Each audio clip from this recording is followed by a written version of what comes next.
I never thought a simple Saturday afternoon could turn into a day that would be retold in my family for months. My name is Claire, and I live in a small, sunlit house on the edge of Cedarbrook, a quiet American town where neighbors greet each other over white picket fences and life moves at a comfortable pace. I've always been known as the family's memory keeper, the one who holds on to every story, every little moment worth smiling about. This one, though, was a little different. It was unexpected, and it started with nothing more than a toy I had been keeping for years. It was early March, the kind of day when winter still lingers but spring peeks through the curtains.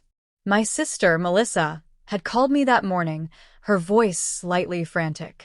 She asked if I could watch her 8-year-old son, Ben, for the day. She had an unexpected shift at the hospital where she worked as a nurse. Of course, I said yes. I adored my nephew. He had the kind of energy that could fill a room and a curiosity that often led him into harmless mischief. That day, I had been cleaning out my attic. The scent of cedarwood and old cardboard filled the air as I sorted through boxes of childhood keepsakes. In one box, wrapped in yellowed tissue paper, I found a little wind-up train set my late grandfather had given me when I was 6. It was painted in bright reds and blues, with tiny golden wheels. I smiled instantly, remembering how he'd wind it up and let it chug across the floor while telling me stories about the magic train that could take you anywhere you imagined. I decided to bring it downstairs and see if it still worked. I wound it up and placed it gently on the living room rug. To my surprise, it moved perfectly, circling in its tiny loop. I sat cross-legged on the floor, watching it with the kind of joy you feel when you reconnect with a piece of your childhood. The front door had been unlocked, since I was expecting Melissa to drop Ben off any minute. I was so caught up in watching the toy that I didn't hear the faint creak of the door opening or the quick footsteps across the hardwood floor. The next thing I knew, a small voice called out, "Aunt Claire, what's that?" I turned to see Ben standing there, his eyes wide with excitement. He had arrived earlier than I thought. His hair was a little messy from the wind outside, his backpack hanging off one shoulder. I laughed and waved him over. "You scared me, kiddo. Come here and look at this." Ben dropped his bag with a thud and knelt beside me. His eyes followed the train in its endless loop, and his grin widened. "This is so cool. Can I try it?" I nodded, handing it to him carefully. He wound it up clumsily at first, but soon got the hang of it, his laughter filling the room. For the next hour, we made up stories about the train, where it was going, who might be on board, and what adventures they might have. The train went to the mountains, through deserts, across oceans, and even to space in our imaginations. We used couch cushions as mountains and the coffee table as a bridge for the train to pass under. It was the kind of imaginative play that I thought kids had forgotten in the age of screens, but Ben reminded me it still lived in them when given the chance.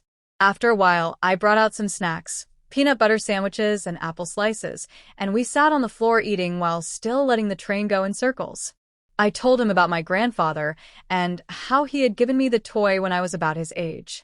Ben listened intently, then said, "I wish I could have met him. He sounds fun." My heart softened. "He would have loved you, Ben. And he would have been so happy to see you playing with this." We spent the rest of the afternoon exploring the attic together. Ben was fascinated by everything: old photo albums, my childhood books, a jar of marbles that clinked together when he shook it. Every item had a story, and I found myself telling them all, feeling a little like my grandfather must have felt when he told me his tales. Later, Melissa came to pick him up. When she stepped inside, she paused at the sight of us on the floor, still playing with the train. Ben immediately jumped up and said, "Mom, Aunt Claire has the coolest toy ever." And we made up like 50 stories about it. Melissa laughed and looked at me with a warm smile. "You two look like you had a good day." That night, after the house was quiet again, I sat on the couch with the little train in my hands. I realized that moments like this, small, unplanned, but deeply joyful, were the real treasures in life. Ben had come in suddenly, without warning, and turned what could have been just another quiet Saturday into something memorable.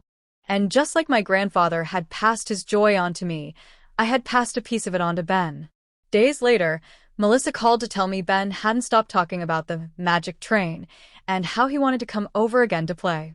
I knew then that I had started a new tradition, one that didn't require screens or noise, just imagination, connection, and a little toy that had been waiting in a box for years to make its way back into the world.